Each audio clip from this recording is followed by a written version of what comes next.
Gurugram police उपायुक्त यातायात प्रतीक गहलोत ने आज ट्रैफिक टावर गुरुग्राम में ट्रांसपोर्टरों के साथ बैठक की। मीटिंग का मकसद सड़क सुरक्षा बढ़ाना और भारी वाहनों से यातायात नियमों का पालन कराना है। इस दौरान करीब 25 ट्रांसपोर्टर मौजूद रहे। डीसीपी प्रतीक गहलोत ने ट्रांसपोर्टरों को निर्देश दिया कि सभी भारी और कमर्शियल वाहन चालक निर्धारित लेन में ही चलें और लेन अनुशासन का सख्ती से पालन करें। उन्होंने कहा कि लेन ड्राइविंग से हादसे कम होंगे और ट्रैफिक सुचारू चलेगा। इसके अलावा सभी वाहनों पर HSRP नंबर प्लेट लगाना अनिवार्य किया गया और प्लेट से छेड़छाड़ न करने की हिदायत दी गई। ट्रांसपोर्टरों से कहा गया कि वे व्हाट्सएप ग्रुप और फोन कॉल के जरिए ये नियम जल्द से जल्द सभी ड्राइवरों तक पहुंचाएं। यातायात पुलिस पहले से 2-3 दिन ट्रांसपोर्टरों के सहयोग से भारी वाहन चालकों को लेन ड्राइविंग के लिए जागरूक करेगी। इसके बाद नियम तोड़ने वालों पर MB एक्ट के तहत सख्त कार्रवाई होगी। गुरुग्राम ट्रैफिक पुलिस ने ट्रांसपोर्टरों से अपील की कि वे अपने ड्राइवरों को सभी यातायात नियमों के प्रति जागरूक करें। मीटिंग में मौजूद ट्रांसपोर्टरों ने इस मुहिम में पूरा सहयोग देने का भरोसा दिलाया। ट्रांसपोर्ट एसोसिएशन को आज हमने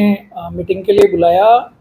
हमारे 2-3 चीज़ें थी उसमें कि एक तो हम ये जानना चाह रहे थे कि ट्रांसपोर्टर्स को पुलिस की तरफ से कुछ दिक्कतें आ रही हों तो हम उनकी किस तरीके से हेल्प कर सकते हैं, और दूसरा अभी हमारे CP साहब ने एक अभियान चलाया है जिसमें कि हम लेन ड्राइविंग को इन्फोर्स करवा रहे हैं कि जितने भी कमर्शियल व्हीकल हैं जो हेवी व्हीकल्स हैं वो लेफ्ट मोस्ट लेन में ही चलें।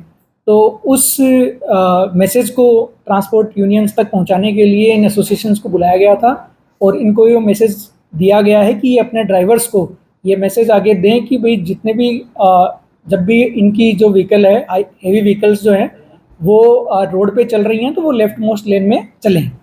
जी बिल्कुल, ये मुझे भी जान के थोड़ा अच्छा ही लगा कि जैसे ही हमने ये बात अपने ट्रांसपोर्टर बंधुओं से करी तो उन्होंने तुरंत ही इस बात को शहर सुने स्वीकार भी कर लिया और उन्होंने हमें आश्वासन भी दिया है कि वो हमारी इस लेन ड्राइविंग की मुहिम को सक्सेसफुल बनाने में हमारी पूरी तरीके से हेल्प करेंगे।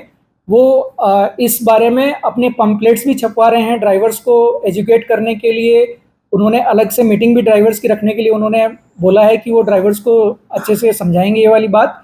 तो उनकी तरफ से पॉजिटिव रिस्पॉन्स देख के हमें भी अच्छा लगा और होपफुली हम इसको और सक्सेसफुल बना पाएंगे। जी बिल्कुल, आपने जैसे ठीक कहा, तो हम लोग अभी एक एक करके ये काम कर रहे हैं कि जैसे अभी हमने लेन ड्राइविंग को इन्फोर्स कराने के लिए ट्रांसपोर्ट एसोसिएशन जो हेवी व्हीकल्स वाले हैं उनके साथ हमने मीटिंग करी है।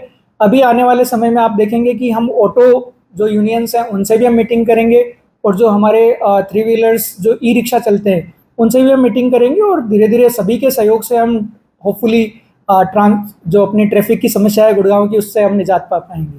मैंने वही मैसेज उनको साथ में दिया है कि पहले हम उनसे सहयोग की अपेक्षा कर रहे हैं, अगले 2-3 दिन तक हम उनकी हेल्प करेंगे इसमें करने में, और उसके बाद भी अगर हम वो नहीं मानते हैं तो फिर हम चालान करेंगे और जो भी कानून के हिसाब से मोटर व्हीकल एक्ट के हिसाब से जो कार्रवाई बनती है वो हम कार्रवाई करेंगे। बिल्कुल, यही बातें हमने उनको ट्रांसपोर्ट जो एसोसिएशन के लोग थे उनको बताई कि वो अपने ड्राइवर के साथ मिलकर ये मैसेज दें कि जब भी कोई भी ड्राइवर लेन ड्राइविंग को फॉलो करते हुए नहीं पाया गया तो जो उसके खिलाफ कार्रवाई होनी है ड्राइवर के खिलाफ वो होगी।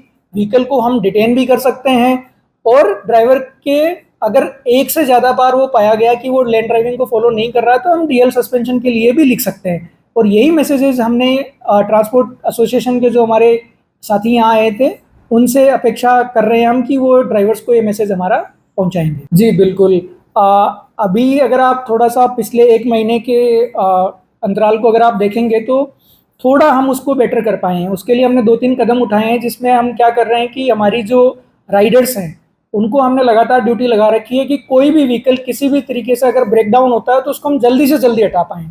तो पहला काम हम ये कर रहे हैं कि जब भी कोई व्हीकल नेशनल हाईवे पर ब्रेक डाउन होता है उसको हम जल्दी से जल्दी तुरंत उसको हटाएँ ताकि व्हीकल जो है स्मूथली चल पाए। दूसरा जो हमने काम किया है कि जितनी अपनी एंट्रीज हैं, एंट्री से जब व्हीकल अंदर घुस रहा होता है नेशनल हाईवे पे तो वो एक क्रिस क्रॉस मूवमेंट वहाँ पे होती है, तो वहाँ पे हमने अपने ट्रैफिक के पर्सनल को डिप्यूट किया है कि उस एंट्री को वो थोड़ा सा अच्छे तरीके से सुव्यवस्थित तरीके से वो करवा पाए। तो ये 1-2 छोटे छोटे इनिशिएटिव हैं जो हम ले रहे हैं ताकि जो नेशनल हाईवे का जो ट्रैफिक है वो थोड़ा बेटर हो पाए। इसमें ट्रैफिक पुलिस ने काफ़ी पहले से काम शुरू कर दिया था। हमने पिछले महीने अपने जितने भी TIs और ZOs जो हमारे ग्राउंड पे काम करते हैं उनसे हमने ऐसे पॉइंट्स की लिस्ट ली कि जिसमें पिछले साल या पिछले 2-3 साल में कभी वाटर लॉगिंग हुई हो और वहाँ पे ट्रैफिक जाम की समस्या हुई हो। तो ऐसे हमने 45 पॉइंट्स चिन्हित किए और उन 45 पॉइंट्स को लेके हमने GMDA और MCG के साथ में मीटिंग करी।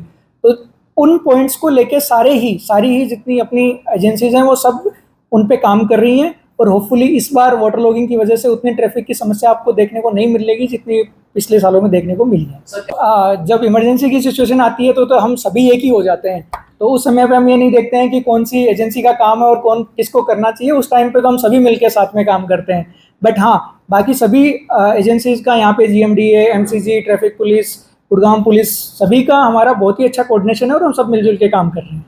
यादव ट्रैक भाई नाम मैं कृष्ण यादव ट्रैकमैन प्रेसिडेंट उद्योग विहार रोंडाहेड़ा। आज मीटिंग हुई है पुलिस प्रशासन के साथ, क्या कुछ सुझाव रखे गए और किस चीज को लेकर ये मेन मीटिंग यही है, सुझाव जो पुलिस की तरफ से रखा गया है वो यही है कि भाई एक तो लाइन में गाड़ी चले, प्लस अपने प्रशासन को भी और पब्लिक को भी परेशानी ना हो, और जो रूल बनाए गए हैं उनको फॉलो करें। हम भी ड्राइवरों से ये रिक्वेस्ट करते हैं और सभी मालिकों से भी रिक्वेस्ट करते हैं, और पब्लिक को परेशान ना करके जो भी रूल ट्रैफिक ने बनाए हैं उनको फॉलो करें। कई नियम ऐसे भी थे जिसको लेकर के आपने डीसीपी ट्रैफिक से भी अपनी बात भी रखी है, उनको किस तरह से चाहता है कि अमल में पुलिस की तरफ से भी आप लोगों को सहयोग? भाई पुलिस भी सहयोग करे, जैसे उद्योग विहार है। अब उद्योग विहार में तो 24 घंटे की हमने कहीं भी नहीं देखी। अब उद्योग विहार में जैसे गाड़ियां जाती है तो हमारे पास तो टोटली एक्सपोर्ट हाउस है। अब उसमें गाड़ी मान लो हमारी गई है तो हम भी रूल रेगुलेशन के हिसाब से अपना इनका जैसा भी रूल है वो उस हिसाब से अपना फॉलो करते हैं। अब ये मेन प्रॉब्लम है हमारी कि गाड़ी हमारी कोई जाम नहीं कर रही है। जाम जो कर रही है ई रिक्शा, प्लस जो रूल फॉलो कर नहीं रहे वो लोग, उनके पास ना कोई लाइसेंस है, ना उनके पास कोई इंश्योरेंस है, ना वो ट्रैफिक रूल को मानते। उनकी वजह से आम पब्लिक को ज़्यादा परेशानी है। क्यों? ज़्यादा भीड़ है गुड़गांव के अंदर, तो उस भीड़ के कारण हमने भी अपने हर तरीके से समझ के काम करना जरूरी है, और ट्रैफिक पुलिस का भी हमारे साथ सहयोग और हमारा ट्रैफिक पुलिस के साथ सहयोग होना बहुत जरूरी है। ठीक।